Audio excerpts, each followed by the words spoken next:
Hello, and you're listening to 90.3 FM WHPC, the voice of Nassau Community College, where I have a special guest on the line, Miss Band of Gold herself, Miss Freda Payne. Miss Payne, how you doing? I'm doing fine, thank you. Thank you for availing time out of your busy schedule to come on the show. It's greatly appreciated. Oh, you will. It's a pleasure. It's always a pleasure to speak to a DJ. Well, for starters, for those who may not be too familiar, how did you initially get your start in the music industry? Say that again? Not a problem. Like, for those who may not be too familiar with, with your humble beginnings, how did you initially get your start in the music industry? Oh, I basically, being from Detroit and, getting my start there, that's where it all started. I guess I started like around 13 when I was, performing. I just kind of just discovered that I had talent, and other people would encourage me to go ahead and sing and sort of like considering becoming professional one day, and that's what I did. So I started to enter talent contests, sort of similar to what people do today, like The Voice and America's Got Talent, American Idol, and all those shows. So that's what I did, and that, as a result, that kind of got me noticed, and I would win as well. So that kind of like really helped it as well. I got my initial start with Pearl Bailey back when I was 17, my first professional job, and then I got my. I was also the first female protege of Berry Gordy Jr. at 14. I never signed with Motown because the Motown had not been established then. This was in the 50s, and Berry went on to establish Motown to become, let's say, a worldwide national name to be, and Motown a name to be reckoned with. And they changed black music industry totally. They really put black music on the map. Black R&B music, because, way back in the old days, they used to refer to black music as race music, and white stations wouldn't play black recordings. So let's say other than maybe somebody like Ella Fitzgerald, or people like that. And my mother and Barry couldn't agree on business, so that's one of the reasons why I never signed with Motown, because I was still a teenager then. And I went on to go to New York, and I went to New York at a very early age, the early age of 18. I graduated from high school when I was 16. And when I was 19, I landed a record deal with ABC Paramount in New York. And I had a single that came out that was like probably 1962. And then they wanted me to record a jazz album on their jazz label. It was called Impulse. Okay. If you look up Impulse today, you'll find out it was like one of the let's say premier, let's say very strict jazz labels, sort of like just like Blue Note or Verve. And that was my first album. Was with big band, and then what was on big band on one side, and the other side was with the trio. So that was my first legitimate recording album, was a jazz album. And then after that, I recorded an album on MGM Records. That was like in the mid-'60s, 1966. And that was still kind of like on the pop, middle of the road, style. Was that the Feeling Good LP? Huh? Was that the Feeling Good LP?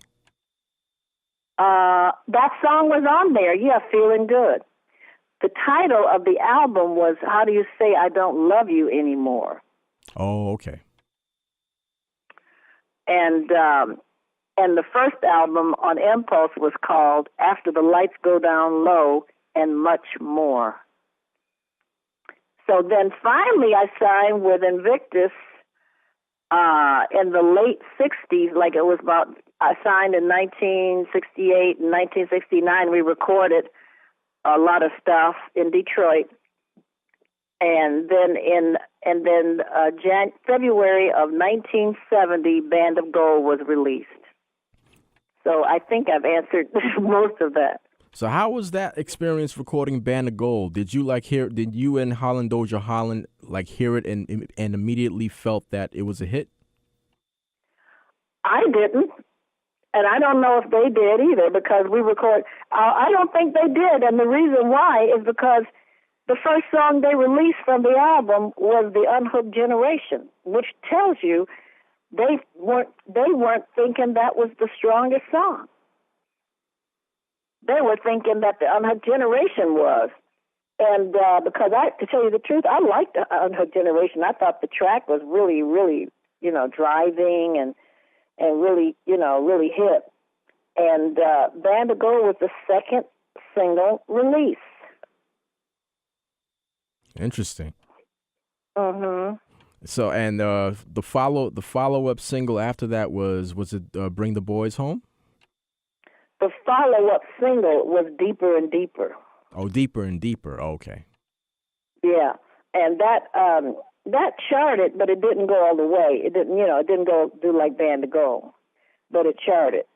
And then the third release was, the first release was Unhooked Generation, then Band of Gold, then Deeper and Deeper, and then like a year later, they were really looking for a follow-up hit. Then they released Bring the Boys Home. And how was that? How did you feel about that particular song? Because it was like a Vietnam, bring the boys home from Vietnam type of tune. Yeah, how did you feel? How did you feel about that? What was going on in Vietnam, and it gave you an idea of the compassion and the empathy for the soldiers, and not only for those soldiers, because Vietnam was never mentioned in the song and the lyrics, but it was a compassionate song for soldiers from World War II, the Korean War. It was like all soldiers. But the funny thing that happened was, Richard Nixon was in the office. The Republicans were in the office during most of that time. And they sent a telegram to the Invictus office in Detroit saying that Bring the Boys Home could not or would not be allowed to be played in South Vietnam because they felt it was giving aid and comfort to the enemy. So they took it as an anti-war sentiment.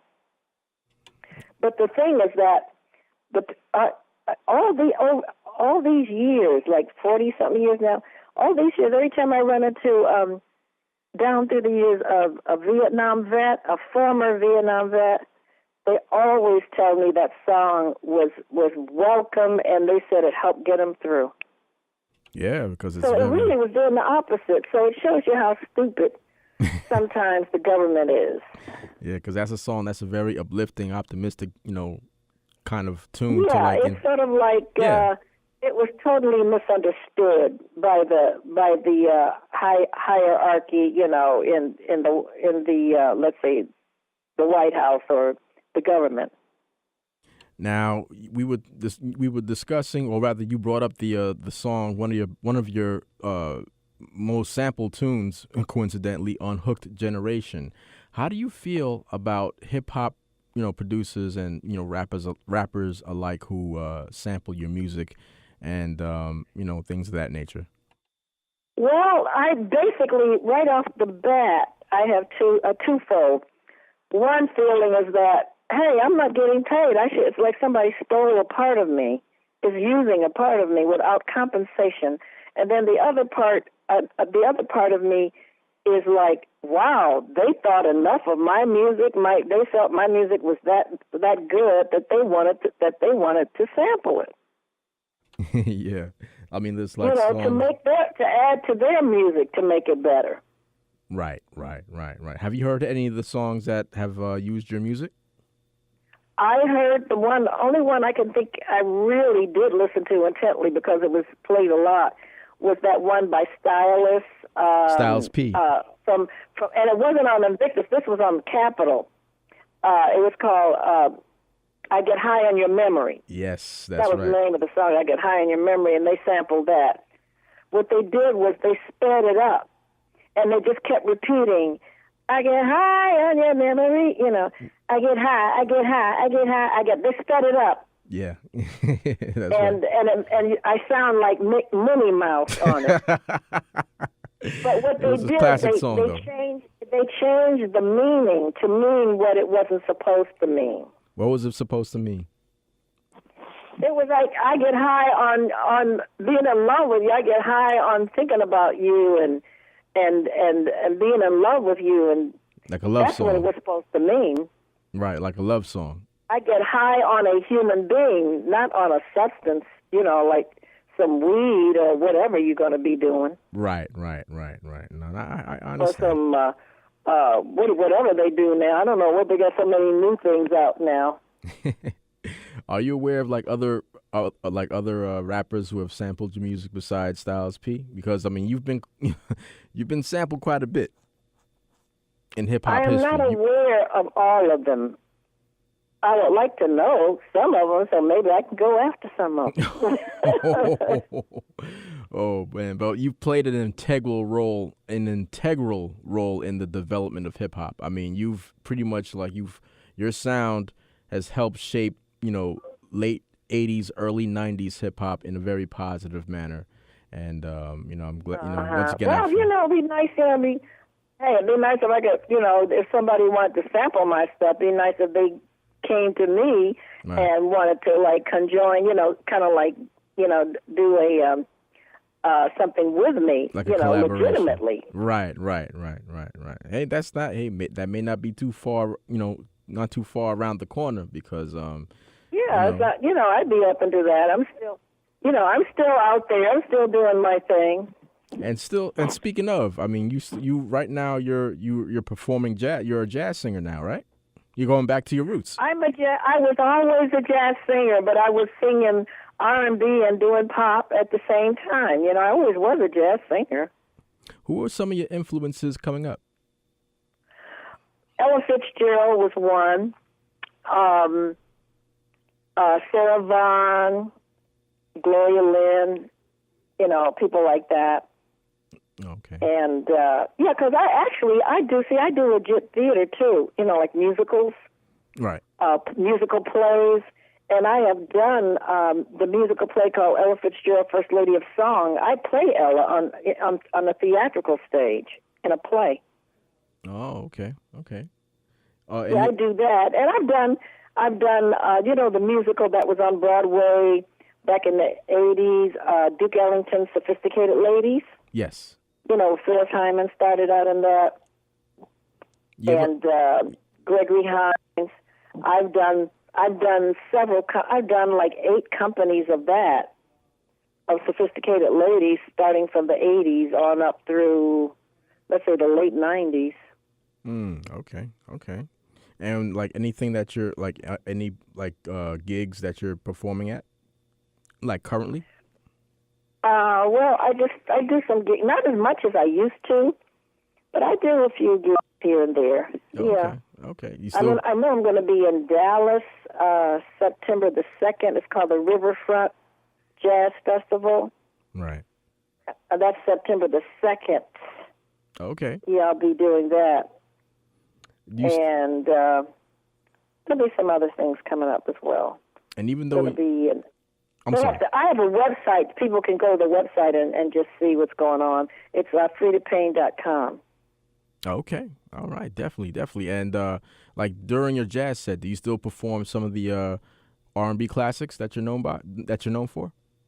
When I do when I perform in jazz clubs, I basically will reserve that to the very end, and I'll do Band of Gold. Oh, okay. And you tear the house down. Yeah, sometimes I might do Bring the Boys Home. Oh, okay. All right. But my last recording effort was on a jazz label, by the way, called Mac Avenue. Mac Avenue. What year did that come out? That came out in 2014. It's called Come Back to Me, Love. Oh, okay. All right. Excellent. Excellent. So, like, what do you like? Any like closing, like any words of inspiration, like anything that you would like to, you know, like give words of encouragement that you like to give to any, anyone that wants to enter the music industry.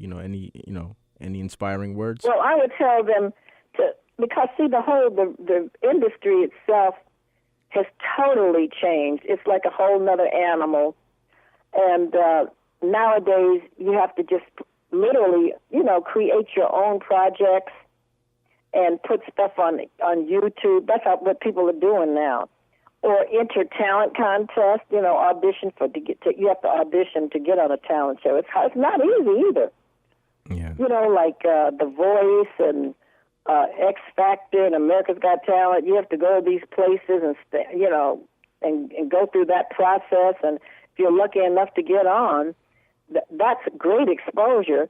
But other than that, create your own project, record yourself, videotape yourself, and put it on YouTube.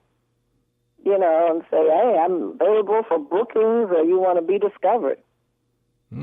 Interesting. Well, you know what? Just out of curiosity, like, how was the music industry from your perspective back in the late '60s and '70s? How is it like then as opposed to how it is now? Like, what are some of the differences and similarities, if there are, that you noticed? In being in the music industry for so long. There's some similarities. Well, back then you had a lot of more record companies. It was more of a go-to, like, aspiring thing is to get on a record label and get a record out. Now it's very difficult because the record companies have dwindled. The money that they used to make, they don't make anymore, and that's totally because of our new technology and because of the internet and downloading and all that stuff, which was totally non-existent and unheard of back in the 60s, 70s, and 80s. And that didn't really start to make itself known, I think, until the late 80s or early 90s. It started to develop and become more like a brand new frontier. So a lot of the record moguls who became record wealthy moguls would not be wealthy record moguls like I think today if they were coming along, especially if they made their money just strictly in the recording industry. It's a whole different ball game now. Right. Yes, you're right. Well, what do you think about the music industry now? What are your thoughts and feelings about it? Well, it's like it's harder. It's harder. You have to basically create, like I said, your own product and get out there, or you have nowadays a lot of recording artists. They have to work. They have to tour. They have to tour in order to sell their records. Okay. And people don't. First of all, people don't buy records anymore. People buy CDs, or they basically download the stuff off the internet, and and they can download at a fraction of what they used to have to pay for a regular, like a CD or a vinyl record. Yeah. So therefore the artists don't make as much money as they used to make unless they're touring. And if you're not working a lot in person, then you're sort of like it just makes it a lot more difficult. That's all. Yeah. The music industry definitely isn't what it once was, but who knows? It might be like right now. It might be just like a little purge, I guess, like a purge until like something new forms, and probably it may manifest into something even better than it probably was in the past. Who knows? It remains to be seen. Stay tuned. Yeah. So, Ms. Payne, thank you so much for coming on the show and blessing the listeners with your wisdom, and as well as just letting the listeners know about how you feel about hip hop, and you're welcome back on the show anytime. Okay. Well, thank you. Thank you. You have a nice day. All right. Okay. Bye.